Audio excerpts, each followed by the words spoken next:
안녕하세요. 세상에 저 같은 이유로 파혼하게 된 사람이 또 있을까 싶네요. 이미 벌써 한참이 지난 일이지만 아직도 그때 생각하면 어이가 없어서 웃음만 나옵니다. 물론 그때는 속이 상하기도 하고 세상 모든 게 다 짜증날 정도였는데 지금 생각해보면 참 잘했다는 생각밖에 들지 않네요. 제 파혼 소식에 주변 지인들도 많이 놀랐고 그때는 저를 많이 위로해주고 그랬는데 나중에 와서 이야기해보니 제가 상심이 많이 커 보였어서 그때는 저를 위로해줬는데 사실 너무 어이가 없었기도 하고 상황만 두고 보면 제 대처도 그렇고 웃음을 참아야 했던 적이 한두 번이 아니었다고 하네요. 파혼하고 나서 한참이 지난 뒤에 찾아온 남자친구를 한 방 먹여줬거든요. 지금은 저도 다 지난 일이고 이야기해도 아무런 문제가 없기에 이렇게 사연으로 한번 적어보았어요. 결혼까지 약속한 남자친구는 제가 대학 졸업 후 취직을 포기하고 가게를 차리면서 처음 알게 되었습니다. 가게를 차리는데 이런저런 도움을 받게 되었고 그때부터 인연이 닿아서 연애를 시작하게 되었지요. 그러니 따지고 본다면 거의 대학 졸업한 후부터 6년이 넘는 시간 동안 연애를 했던 거예요. 그렇기에 결혼 이야기가 오고 가는 것까지도 꽤나 자연스러웠습니다. 오래 만난 만큼 서로의 지인들한테 서로를 소개시켜줬고 하나같이 저희들은 오래오래 행복하게 잘 살 것 같다고 이야기를 해왔어요. 저도 그 말에 그 어떤 의심도 들지 않았었고 듣던 말처럼 행복한 결혼 생활이 저희를 기다리고 있을 거라 믿었습니다. 그런데 결혼 준비를 하면서 특히 남자친구 가족들을 직접 만나게 되면서 그런 확신이 조금씩 무뎌지기 시작했어요. 중간 역할을 하려 한다기보다는 그저 자기가 복잡한 상황에 처할 것 같으면 그 자리를 아예 피해버리는 식으로 대처를 하고는 했었거든요. 그게 참 불만이었는데 그래도 그동안 쭉 보여준 유유부단한 모습에 마지막에 가서는 저도 질릴 대로 질려서 크게 한 방 먹여주고 나올 수 있었던 것 같아요. 아무튼 남자친구는 다른 건 몰라도 가족 문제에 있어서만큼은 영 자신 없는 모습을 보여줬습니다. 다른 건 모르지만 남자친구가 저한테 말하길 자기가 집안의 유일한 독자라서 가족들, 친척들 이쁨만 받으면서 자라왔다고 했어요. 연애를 길게 했지만 결혼 이야기가 오가기 시작한 건 얼마 되지 않았던지라 남자친구 가족들을 직접 만날 일은 없었어요. 특히나 남자친구 혼자 서울에 올라와 지내고 있던 상황이고 본가는 서울에서 2시간 정도 더 벗어나야 있는 지역에 있었거든요. 그렇기에 더더욱 남자친구 가족을 결혼 허락을 받으러 갈 때까지 만나본 적이 없었습니다. 결혼 허락을 받기 위해 처음 남자친구 부모님께 인사를 드리는 일도 서울에서 진행이 되었어요. 원래는 제가 차가 있어서 남자친구를 제가 데리고 그 지역까지 내려갈 계획이었거든요. 그런데 남자친구가 부모님을 이쪽으로 오시라고 할 테니 저보고 고생하지 말라고 하는 거 아니겠어요. 그래도 그렇지 다른 자리도 아니고 결혼 허락을 특히나 제가 남자친구 부모님한테 처음 인사드리는 자리인데 어떻게 어른을 오라가라 하게 만드냐고 그냥 차 끌고 내려가겠다 했습니다. 애초에 남자친구는 면허를 따지 않고 있었던지라 연애하는 동안 차로 이동을 해야 할 때는 제가 항상 운전을 했었거든요. 그때는 잘만 타고 다녔으면서 이제 와서 왜 제가 운전하느라 고생할 거라 생각하는지 이해가 가지 않았어요. 그렇게 고생스러워 보였으면 면허라도 따놓던가 그랬으면 서로 교대해서 운전해 갈 수 있었을 텐데요. 아무튼 제가 계속 부모님을 오라고 하겠다는 말에 내가 가는 게 문제없다는 식으로 계속해서 의견을 피력하니 남자친구가 난감해하는 모습을 보였습니다. 그때 이 자식이 나한테 뭔가 숨기는 게 있구나 하는 생각을 하게 되었어요. 진짜 이유가 뭐냐 물었더니 고향 내려가는데 친구들이 아내 될 사람 차 얻어 타고 온 걸 안다면 가오가 안 산다는 얼토당토하는 이유만 대고 있더라고요. 애초에 면허도 없으면서 그게 쪽팔린 줄 알았으면 진작에 면허 좀 따지 그랬냐고 하니 그냥 부모님이 오시는데 아무 문제도 없다는데 뭐하러 거기까지 가냐고 그냥 자기가 하자는 대로 하자며 고집을 피우길래 그냥 그러기로 했습니다. 저야 운전 안 하면 덜 피곤해서 좋고 시간도 아끼고 솔직히 아쉬울 건 없었으니까요. 그리고 이만큼까지 제가 직접 가겠다는 의견을 말했는데 거절한 게 남자친구 본인이니 이게 문제가 될 리도 없고 설령 문제가 된다고 한들 할 이야기가 있으니 크게 문제될 게 없다 생각했어요. 그런데 남자친구가 저를 본가까지 데려가지 않으려던 진짜 이유를 남자친구 부모님을 만나는 그날에서야 알게 되었습니다. 남자친구한테는 위로 2명의 신호가 있어요. 2사람 다 남자친구랑 나이차가 그렇게 크게 나지 않아요. 큰 누나가 3살이, 작은 누나가 1살이었어요. 2사람 다 이미 진작에 결혼을 했고요. 저희가 한참 연애하던 중에 결혼을 했는데 결혼식을 따라간다고 했었는데 그 당시에 남자친구가 우리 누나들 만나서 좋을 거 없다고 이야기했던 게 기억이 나더라고요. 그 말을 한 게 난데없이 기억이 난 이유는 바로 남자친구 부모님한테 인사드리는 그 자리에 서울까지 신우들이 떡하니 쫓아와서 저희들을 기다리고 있었거든요. 남자친구가 누나들 얼굴을 보자마자 낯빛이 사색이 되는데 저도 뭔가 잘못된 거구나 대번에 눈치를 챌 정도였어요. 집안 독자라서 귀하게 자랐다더니 남자친구는 누나들한테 꼼짝을 못했습니다. 오히려 부모님한테 대하는 것보다 누나들 대하는 게 어려워 보였어요. 저도 남자친구 부모님한테 인사드리는 자리라고 생각했는데 이런저런 질문은 남자친구 누나들한테서나 들었지. 남자친구 부모님한테 들은 질문은 거의 없다시피였을 정도였습니다. 제가 가게를 하고 있다는 이야기를 듣더니 무슨 월 매출이 어떻고 마진은 어느 정도 가져가냐 하는 전혀 몰라도 되는 이야기까지 묻더라고요. 한 달에 제가 얼마나 버는지 집요하게 물어보길래 장사라서 그때그때 달라 정확한 금액을 알려주진 못하겠다 하고 말았어요. 그런데 제 차키를 보더니 그 정도 차를 끌면 한 달에 8,900은 버나보다 1,000은 버나보다 하면서 자기들끼리 지레짐작을 하더라고요. 차는 부모님이 사업하는데 남들한테 얕보이지 말라고 사주셨던 거기도 하고 월 수입은 들쑥날쑥하지만 평균적으로 3,400 가져가는 게 전부예요. 잘 될 때는 500 넘을 때도 있긴 하지만 그렇다고 제가 얼마 버는지는 정확히 말해주고 싶지 않아서 말을 아꼈더니 지들끼리 대답 안 해주는 거 보니까 우리들 말이 맞았네 하면서 알아서 결론을 지어버리더군요. 그냥 결혼 전에 옳게 될 제가 얼마나 버는지 궁금해서 그런 거라 생각하고 말았는데 나중에 자리가 끝나고 집에 돌아갈 때 너 때문에 엄마 아빠의 자기들끼리 그 먼 데서 이렇게 왔는데 그냥 보낼 거냐면서 저기 길 건너에 백화점이 있던 게 거기서 쇼핑 좀 하겠다는 거예요. 여기까지 오는데 차비가 얼마 들었는지 아느냐 어쩌냐 저쩌냐 하면서요. 딱 봐도 제가 돈 좀 번다고 하는 것 같으니 성의를 보이라는 것처럼 보이더라고요. 부르지도 않았는데 날아나온 건 생각도 안 하고 본전 운운하면서 내 돈 뜯어먹으려고 하는 거 보니 어이가 없었지요. 저는 그냥 무슨 말인지 하나도 못 알아들은 것처럼 저는 가게에 일보러 나가야 하니 같이 못 갈 것 같고 남자친구가 오늘 회사도 연차를 냈으니 오랜만에 가족들하고 같이 쇼핑하면 되겠다고 말했지요. 그리고 도망치듯 그 자리를 빠져나왔습니다. 뭐 사소한 선물이라도 사서 들려보낼 수는 있지만 딱 봐도 백화점 가자고 하는 게 한두 푼으로 끝날 것 같지는 않아서 눈치 없는 척을 했는데 나름 잘 통했던 것 같아요. 남자친구 말에 누나들이 아주 이를 갈면서 화를 냈다고 하는데 그 정도면 올케나 며느리로서는 빵점이지만 반대로 따지면 똑순이 인증을 받은 거나 마찬가지잖아요. 아무튼 남자친구한테도 이러려고 안 내려가겠다고 고집을 피운 거냐 따져 물었습니다. 남자친구는 그제서야 미안하다고 그러더라고요. 자기 누나들이 유난스러운 부분이 있어서 부모님만 따로 서울로 모시려고 한 건데 이 자리까지 따라올 줄은 몰랐다고 하더군요. 오냐오냐 곱게 자랐다더니 어찌 누나들한테는 쪽도 못 쓰냐고 물었더니 남자친구가 지 누나들이 독자인 자기 때문에 희생한 것도 많고 그렇다 보니 누나들한테 미안한 것도 있고 해서 그 둘이 특히나 어렵답니다. 똥이 더러워서 피하지 무서워서 피하겠냐고 그냥 안 좋은 꼴 결혼 전부터 보여주기 싫어서 숨기려고 했다고 하더라고요. 그 부분에 있어서는 조금 실망했다고 솔직하게 남자친구한테 말했어요. 결혼 전에야 눈 가리고 아웅으로 넘어갈 수 있겠지만 결혼 후에도 신우들을 계속 피할 수는 없지 않았겠냐고요. 그럴 때는 남편 될 사람인 너가 중심 딱 잡고 중간 역할을 잘해주던가 하는 게 맞다고요. 이번 일만큼은 처음이니 그냥 넘어가겠지만 앞으로는 이 부분을 항상 염두해달라고 했어요. 특히나 가족들과 저희 문제에 있어서만큼은 결국엔 제가 남의 집 사람이나 마찬가지 아니겠냐고. 그러니 남편 될 사람인 너가 날 지켜주지 않으면 내가 너무 힘들 것 같다고 확실히 이해가 되도록 전했습니다. 남자친구는 제 말에 잘 알겠다고 하면서 미안하다 사과를 해왔고 그렇게 하겠다 대답했어요. 하지만 그 뒤로는 사실상 결혼 준비가 진행되면서도 남자친구의 가족들을 더 이상 만날 이유가 없었으니 그냥 믿음을 갖는 수 말고는 저도 다른 수가 없었지요. 양가상견례 때 남자친구 부모님을 만나긴 했지만 그때는 저희 부모님도 계셨고 예비 신우들 또한 눈치가 있는 건지 그 자리에는 따로 따라 나오지 않았고 말이지요.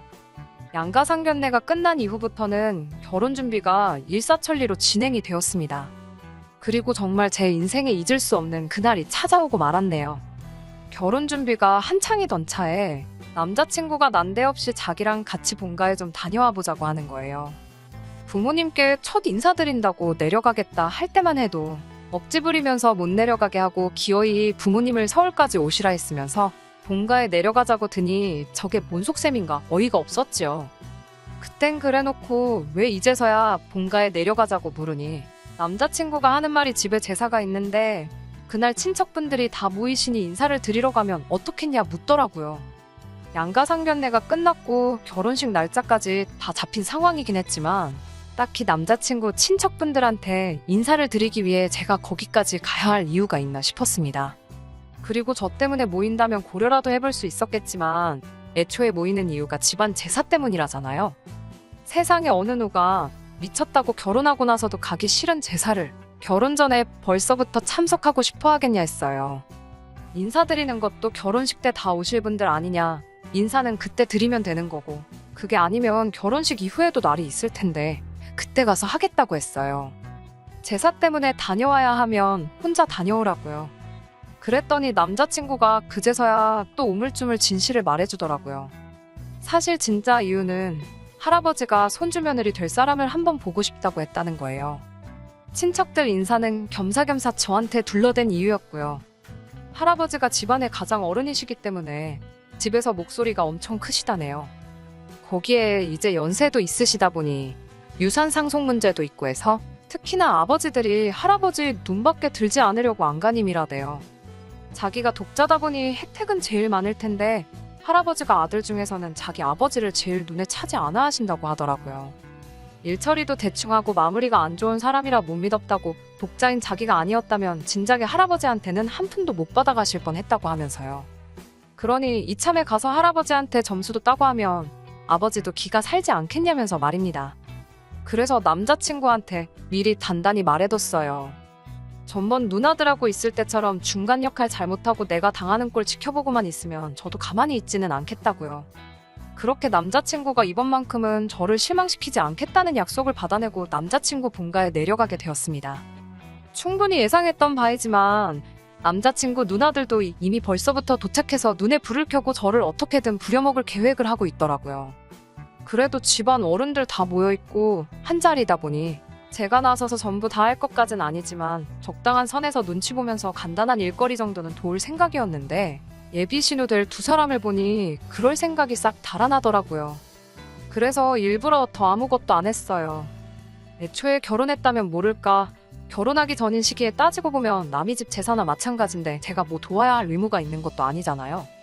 그래서 일부러 더 얄미우라고 정말 아무것도 안 했습니다. 제사도 딱 잘라서 참석 안 했어요. 애초에 저희 집은 종교가 달라서 제사도 안 지내거든요. 그런데 그게 남자친구 할아버지의 심기를 건드렸나 봐요. 처음에는 독자인 손주 며느리라고 너털웃음까지 지으며 좋아하셨는데 제사 끝나고 식사가 시작되니 헛기침만 계속 하시면서 불편한 기색을 숨기지 않으셨어요. 곧 며느리 될 사람이 제사에는 왜 참석 안 했냐 물으시길래 아직 진짜 며느리도 아닌데 조상님들도 생판 처음 보는 모르는 집 딸한테 절 받기 싫으셨을 것 아니냐고. 결혼 후에 정식으로 제가 며느리가 되면 그때부터 조상님께 인사드리고 제사도 참석하겠다고 이야기했어요. 저희 집은 제사를 안 지내느냐고 묻길래 그냥 명절 때도 친척들끼리 모여서 간단하게 기도만 드리고 가족들끼리 즐겁게 시간을 보내는 정도다 대답을 했습니다.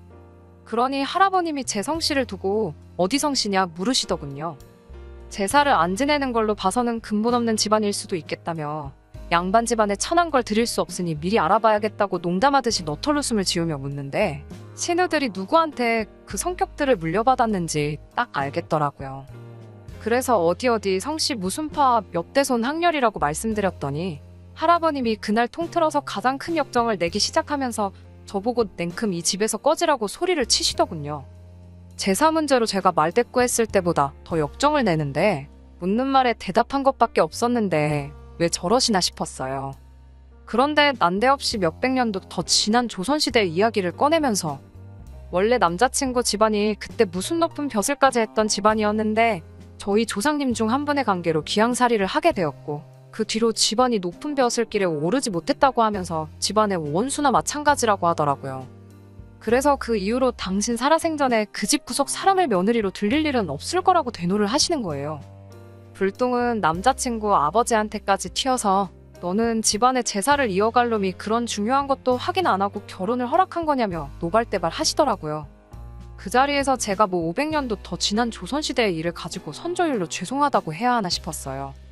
애초에 그 와중에 내 편이 돼서 중간 역할 잘해준다던 남자친구는 얼굴이 사색이 돼서 바들바들 떨고만 있지. 할아버지한테 대들고 이 결혼을 계속 진행시키려는 의지는 하나도 보이지 않더라고요. 저도 듣다 열받아서 그냥 자리 박차고 일어나서 나왔어요. 다른 건 몰라도 500년 전에 우리 선조들이 일처리 하나는 참 잘한 것 같다고. 귀향이 아니라 아주 옥살이를 시켰어야 했는데 그게 참 아쉽게 됐다고 한마디 했지요. 그리고 그 길로 차 끌고 서울로 올라와 버렸습니다. 남자친구는 그 와중에 전화해서 자기를 두고 가면 어떡하냐고 전화가 오더라고요. 그러더니 한다는 소리가 자기가 할아버지를 설득시킬 수는 없겠고 어차피 오래 연애하지 않았냐고. 오늘 내일 하시는 건 아니지만 할아버지가 나이도 있으시니 좀 더 기다려보자는 헛소리를 해대는 거예요. 오늘 소리치시는 거 보니까 앞으로 한 10년은 거뜬하실 것 같은데 내가 미쳤다고 그걸 기다리겠냐고 그냥 당장에 파혼하자고 말했어요. 남자친구는 끝까지 할아버지 뜻을 거역할 수 없다는 소리만 하고 있고 제가 아주 사람을 봐도 잘못 봤고 똥을 밟아도 제대로 밟았다는 생각밖에 들지 않더라고요. 며칠 지나고 나서 남자친구 누나 중 큰 누나한테 전화가 왔어요. 동생이 많이 상심해 있다고 하면서 예단에 자기들 받을 명품 가방 하나씩만 해주면 둘이서 힘을 합쳐서 할아버님을 설득해주겠다고 하더라고요. 끝까지 어떻게든 제 돈으로 뭐 하나라도 뜯어내려고 저러는 모습을 보니 파혼을 결심하길 참 잘했다 싶었습니다. 남자친구한테 당장에 전화해서 앞으로 내 눈앞에 띄지 말고 누나들도 쓸데없는 일로 전화만 안 오게 만들면 그냥 파혼으로 끝내주겠다고 말했어요. 아무래도 오래 연애를 해왔다 보니 둘이서 같이 알고 있는 지인들이 많았거든요. 이 황당한 사연을 들으면 그 지인들도 분명히 남자친구한테서 등을 돌릴 게 뻔했고 걔 중에는 남자친구가 제 덕에 일적으로도 도움을 받는 사람이 있었기에 남자친구가 제 제안을 거절할 수가 없었습니다. 그렇게 파혼을 하게 되었어요. 솔직히 처음에는 속도 상하고 황당하기만 했는데 차차 시간이 지나니까 차라리 파혼으로 끝난 게 다행이다 싶더라고요. 할아버지가 안 계시더라도 결국 그 집 구석 누나들하고도 평생 부대끼며 살아야 하고 거기에 독자니까 그 집 구석 제사까지 제가 받아올 판이었으니 말이지요. 최대한 파혼한 거 신경 쓰지 않고 평소처럼 지내려고 노력을 했어요. 좋은 결정이라 생각하니 이겨내는데도 그렇게 긴 시간이 걸리지 않았습니다. 그리고 나서 3개월 정도가 지난 시점에 남자친구가 제 가게까지 찾아왔더라고요. 제가 왜 찾아왔냐고 내가 경고했던 거 기억나지 않느냐고 얼른 꺼지라고 쏘아붙였더니 남자친구가 이번엔 다른 일로 온 거라며 우리 이제 결혼할 수 있다고 하면서 다시 시작하고 싶다고 제 앞에 무릎을 다 꿇더라고요. 그 짧은 시간에 그렇게 정정하셨던 할아버님이 돌아가셨을 리도 없는데 왜 저렇게 나오는가 싶었습니다. 그런데 남자친구가 전해준 말 때문에 무릎 꿇고 빌고 있는 남자친구를 앞에 두고 아주 배꼽을 잡고 웃어버렸네요. 아무튼 파혼을 하게 되었고 할아버지 유산 문제로 이것저것 정리하다가 오래전부터 내려오던 족보로 좋기 몇백 년은 돼 보이던 물건을 찾았다고 하대요. 아무래도 오래된 책이다 보니 그건 따로 보관을 하고 있었고 그동안은 그냥 양장본 족보를 가지고 있었는데 오래된 만큼 역사적인 가치를 지니고 있지 않겠냐고 생각했다는 거예요. 그래서 그 책에 대한 감정을 맡겼는데 오래된 책인 만큼 사료로서의 가치를 인정받아 감정가는 후하게 나왔답니다. 그건 좋은 일인데 그 책이 알고 보니 족보는 맞는데 호적대장 같은 책이었다대요. 말인즉슨 남자친구 집안은 할아버님 말처럼 오래전에 고위관직까지 올라간 유서 깊은 양반 가문 혈통이 아니라 귀향살이 가고 나서 그 집에서 부리던 노비들 중 한 명이었다고 해요. 어찌어찌 부를 형성해서 재력으로 평민 신분을 살 수 있었고 그때 자연스럽게 일하던 집안의 성씨를 물려받게 된 것 같다고 하더라대요. 그러니 말인즉슨 그 500년을 넘게 내려온 집안 싸움도 사실 전혀 상관없는 거나 마찬가지고 할아버지는 그 충격으로 알아 누우셨다고 하는 겁니다. 그리고 집안 문제가 더 이상 문제가 되지 않으니 이제 저랑 다시 결혼을 할 수 있게 되었다고 이 기쁜 소식을 전하러 몸소 제 가게까지 행차를 했던 거예요. 그런데 이걸 어쩌나. 저는 이미 결혼 생각은 커녕 파혼을 결정한 게 정말 잘한 일이라고 생각하고 있었고 진짜 아무런 문제가 없다 하더라도 남자친구와는 다시 시작할 생각이 전혀 없었거든요. 그래서 한마디 했어요. 어디 근본도 없는 천한 놈이 나랑 결혼할 생각을 하냐고요. 우리 집이 제사만 안 지낼 뿐이지 니네 할아버지 말 맞다나 조선시대 때부터 벼슬 하던 근본 있는 집안이지 않느냐고. 어디 감히 나랑 결혼할 생각을 하냐고 했지요.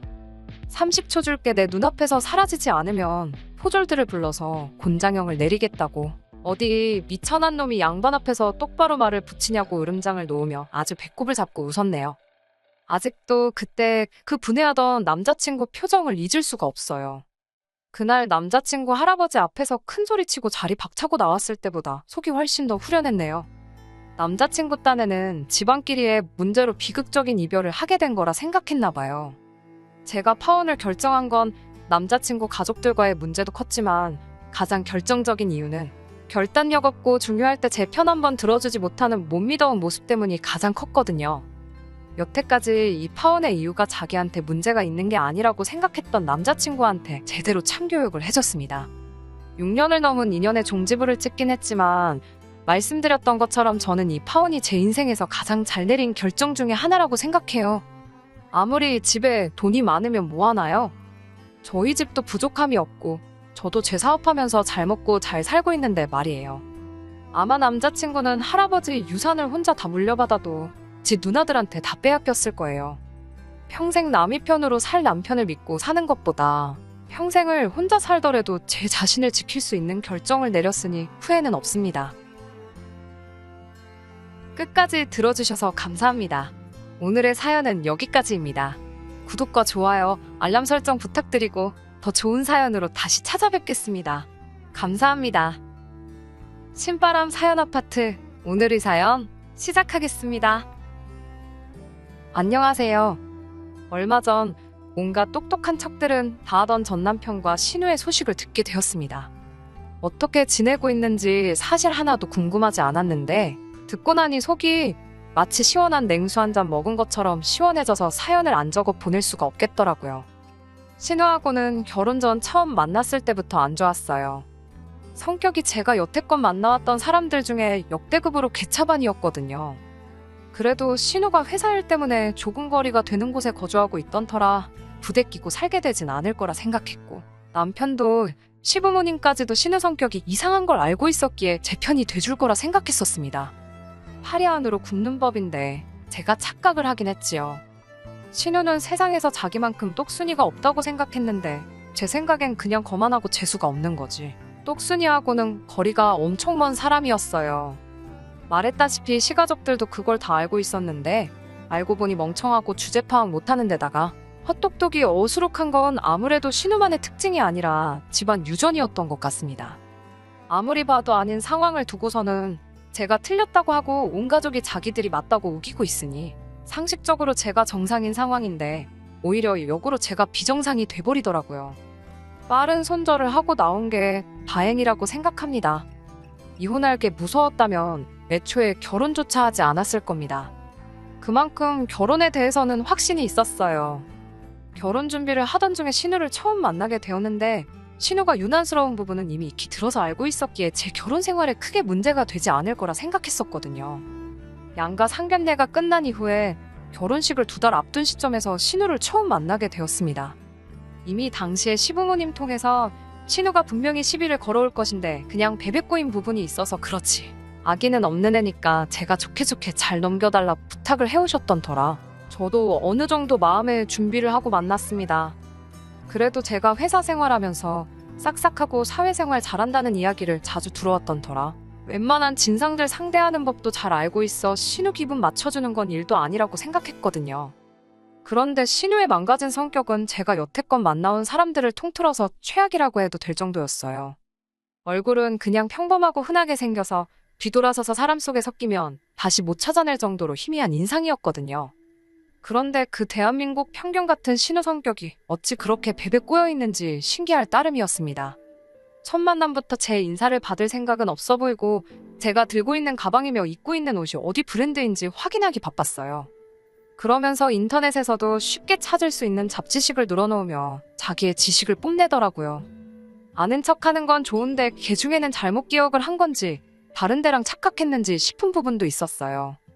딱히 그걸 짚고 넘어가지는 않았는데 신우가 대뜸 제 가방과 옷을 두고는 제 외모를 까내리기 시작하는 겁니다. 외모에 자신이 있는 건 아니지만 신우한테 한마디 들을 정도는 아니라고 생각했는데 제가 외모가 별로다 보니 그런 명품들로 꾸며서 부족한 외모를 커버하려고 하는 거라 하더라고요. 그러더니 사실 제 명품들은 저 같은 외모보다 화려한 자기 자신한테 더 잘 어울린다니 이제 아줌마가 되는데 명품이 뭐가 필요하냐며 아직 결혼 안 한 자기한테 전부 넘기려니 어쩌니 하고 있었어요. 남편이 곁에서 신우가 도를 넘어서는 발언을 할 때마다 대화의 화제를 돌리려고 노력을 해주긴 했지만 애초에 제 흠잡으려고 작정하고 벼르고 나온 사람을 어떻게 말리겠나요? 무슨 이야기를 하던 간에 신우는 제 흠잡기에 바빠 보였습니다. 그리고 이어진 게 대한민국 사회에서 빠질 수 없는 학교 이야기였습니다. 제가 대학교 부심을 부리는 것도 아니지만 어디 가서 무시당할 학교 나온 것도 아닙니다. 그리고 신우가 어느 학교 나왔는지도 뻔히 알고 있는 상황이었는데 더더욱이 신우가 제 학교를 가지고 뭐라 할 만한 상황이 아니란 것도 알고 있었어요. 상식선에서 다들 이름만 들어도 알 정도로 제가 더 좋은 학교를 졸업했었거든요. 그런데 신우가 학교를 가지고 저를 까내릴 수가 없으니 사회생활 몇 년 더 했던 걸 가지고 아예 학교 전체를 무시하더라고요. 제 흠 하나 잡겠다고 학교 전체를 후려칠 생각을 하다니 그것도 참 신박한 경험이기는 했습니다.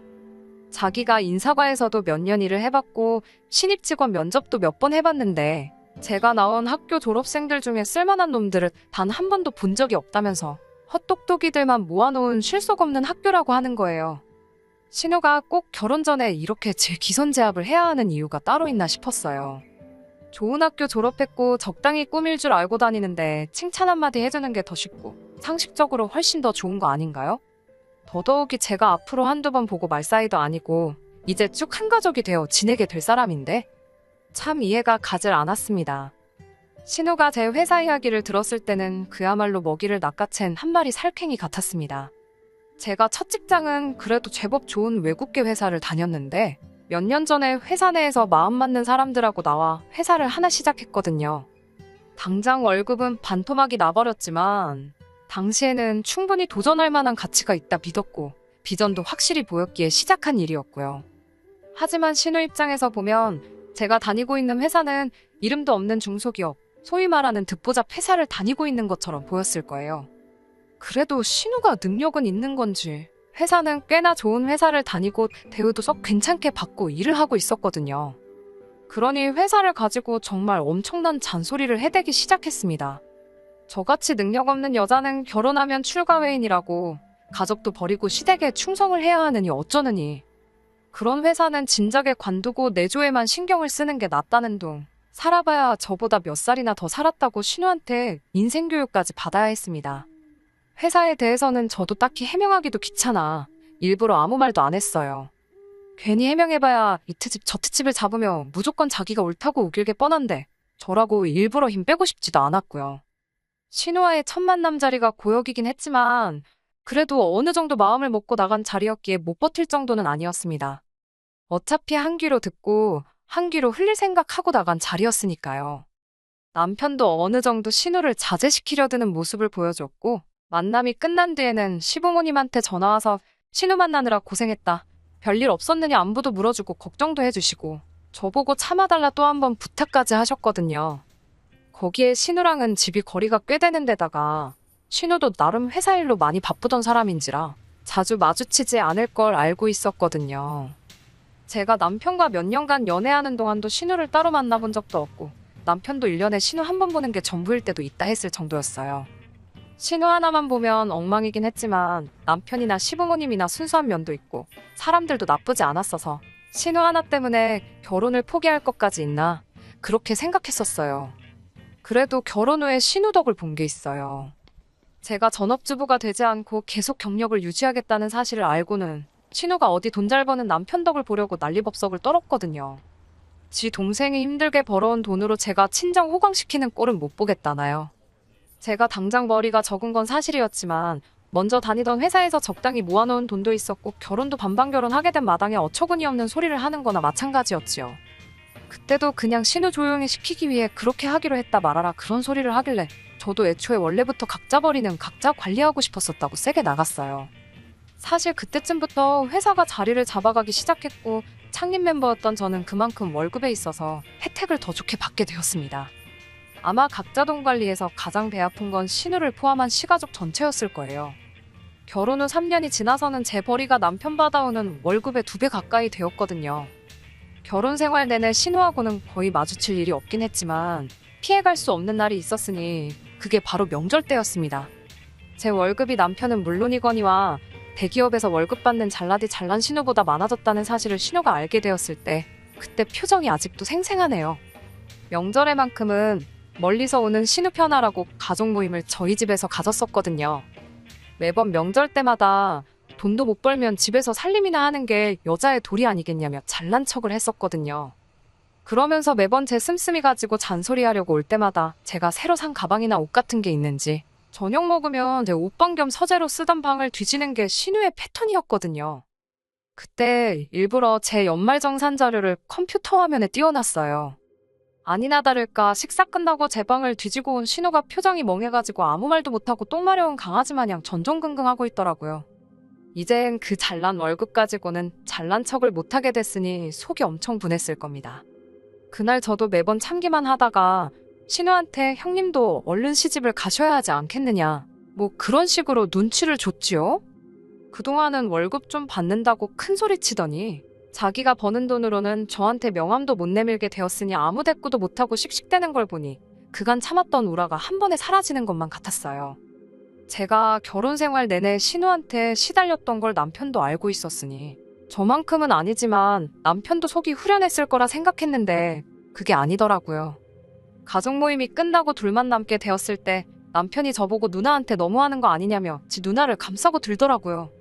하나뿐인 남매인 것도 알겠지만 매번 신우가 저한테 갑질 아닌 갑질을 할 때는 저보고 참으라더니 제가 한번 신우 코를 납작하게 해줬는데 그걸 가지고 제가 너무했다고 누나한테 잘해주라고 하는 거예요. 누나가 겉으로는 저러지만 사실은 속이 참 깊은 사람이라면서 싸고 돌기 바쁘더군요. 중간 입장에서 아내와 누나가 사이가 나쁘니 맘고생했을 건 이해되지만 그 잘못이 보통 신우한테 있었는데 항상 제가 참아야 되고 신우한테 제가 먼저 잘 해줘야 한다는 식으로 말하니 서운하긴 서운했습니다. 남편 말은 누나가 곧 있으면 40인데 아직 결혼을 못해서 그래서 저희가 부러워서 심술 부리는 거니 자꾸 저보고 이해 좀 해달라더라고요. 신우 시집 못 간 게 제 탓도 아니고 제가 가지 말라 해서 그런 것도 아닌데 매번 나만 참아야 하냐 하고 따졌어요. 그때가 남편하고 연애와 결혼 생활 통틀어서 거의 처음으로 싸운 거나 마찬가지였습니다. 그런데 그해 연말쯤에 신우가 진짜로 사람이 달라졌어요. 뭘 잘못 먹었나 싶을 정도로 사람이 달라지니 오싹하기까지 하더라고요. 먼저 나서서 저희랑 같이 식사나 하자고 물어올 줄은 꿈에도 상상 못했거든요. 알고 보니 신우가 난데없이 결혼을 전제로 만나는 사람이 생겼다더라고요. 새삼 사랑의 힘이 대단하구나 싶기는 했습니다. 인간말 종 같던 신우가 자기 남편 될 사람이 저희를 만나보고 싶어 한다는 말에 자리 한번 만들어 보겠다고 애를 쓰는 모습을 보고 있으니 말이지요. 저는 아무래도 신우가 불편한 부분도 있고 해서 남편이 먼저 신우와 신우 결혼하게 될 상대방을 만나고 왔어요. 신우와 동갑이라던 그 남자는 신우가 살고 있는 지역에서 부동산 관련 사업을 하고 있다고 하더라고요. 남편 말이 자기가 만나보니 사람도 괜찮고 자기가 말했던 것처럼 누나가 예전 같지 않을 거라고 신우가 먼저 닿으면 저도 꼭 데리고 오라고 했다는 거예요. 그러면서 남편이 그날 있던 이야기를 주저리 늘어놓는데 제가 듣기에 조금 수상적인 부분이 한두 가지가 아니었습니다. 농담 조금 섞자면 신우랑 결혼을 하겠다는 것부터가 정상적인 사람처럼 보이지는 않았거든요. 그런데 그런 걸 떠나서 조금 석연찮은 부분이 한두 가지가 아니었어요.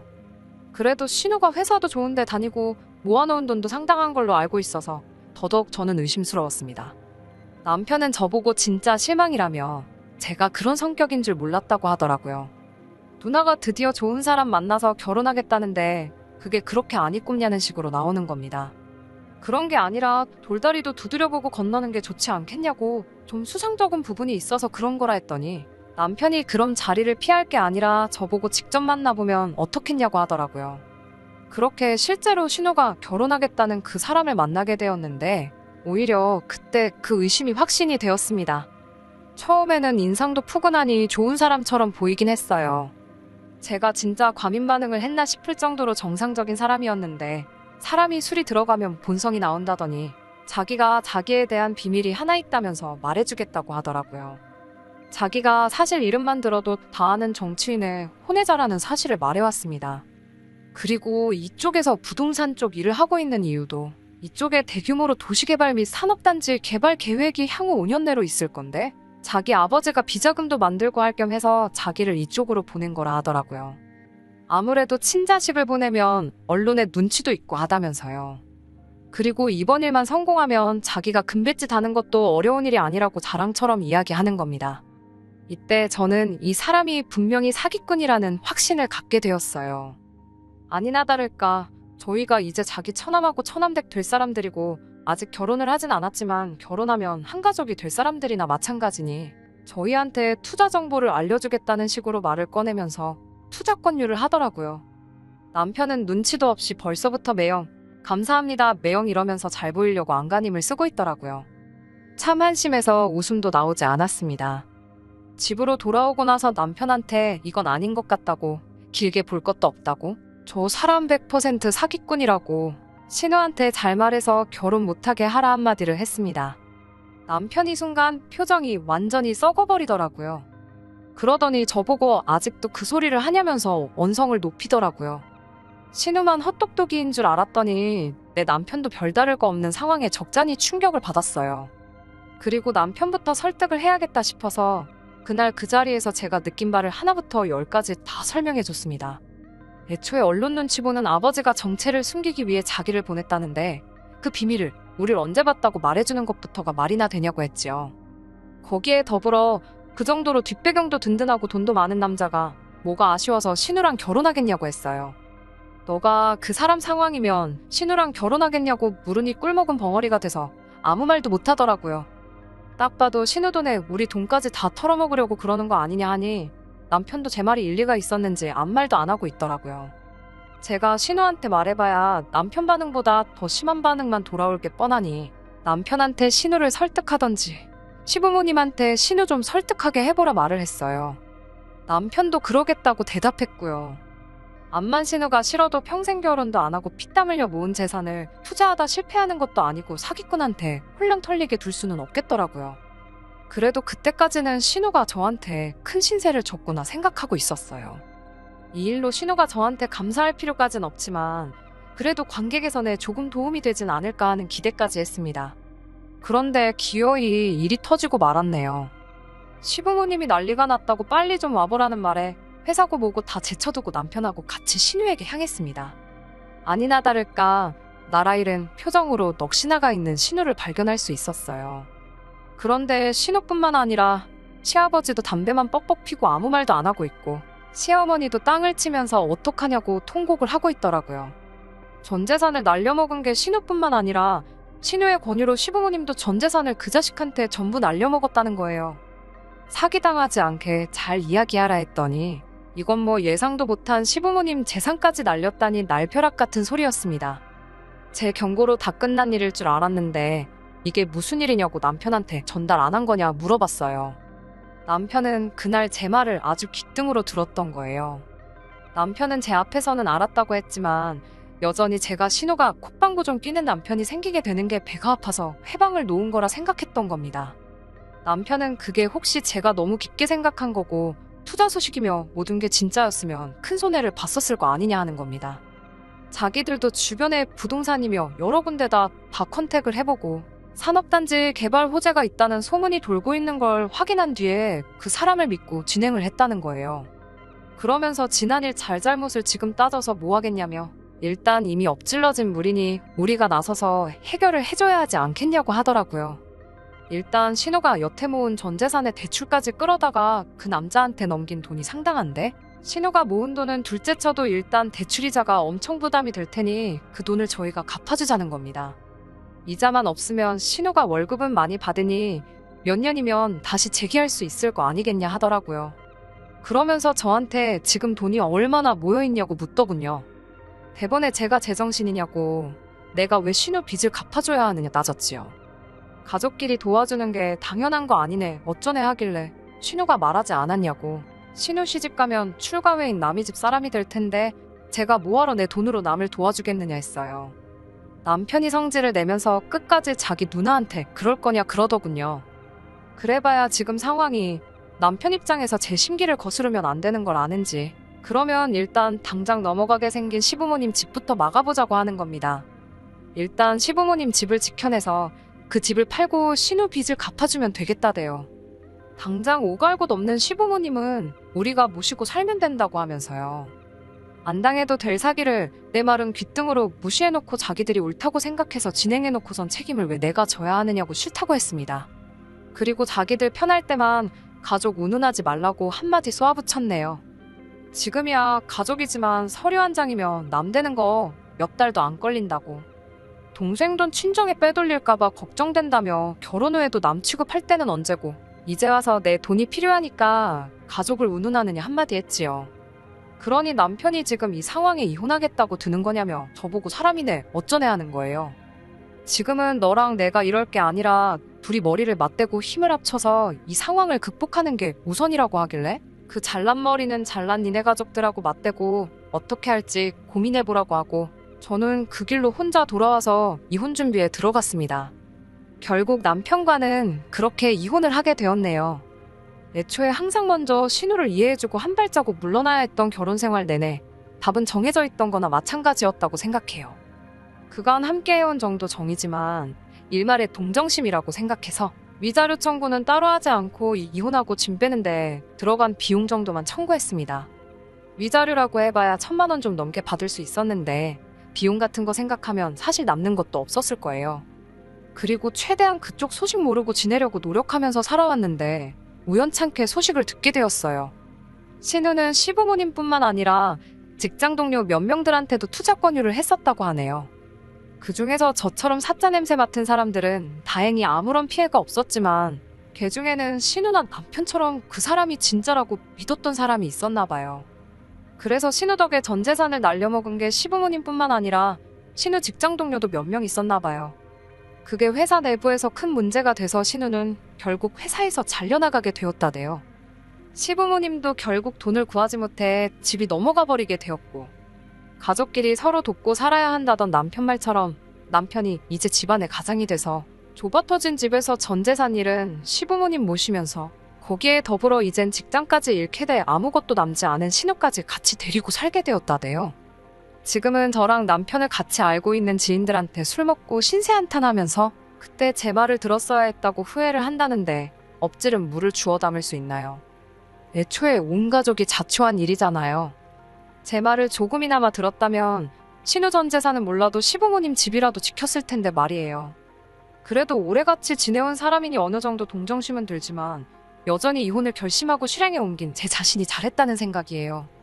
냉혈한처럼 보일 수도 있겠지만 깊은 수렁으로 빠질 게 눈에 선한데 굳이 저까지 발 걷어붙여서 같이 빠져들 필요는 없었으니 말이지요.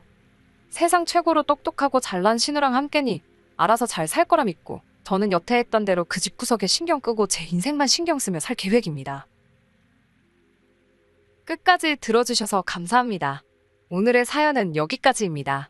구독과 좋아요, 알람 설정 부탁드리고 더 좋은 사연으로 다시 찾아뵙겠습니다. 감사합니다.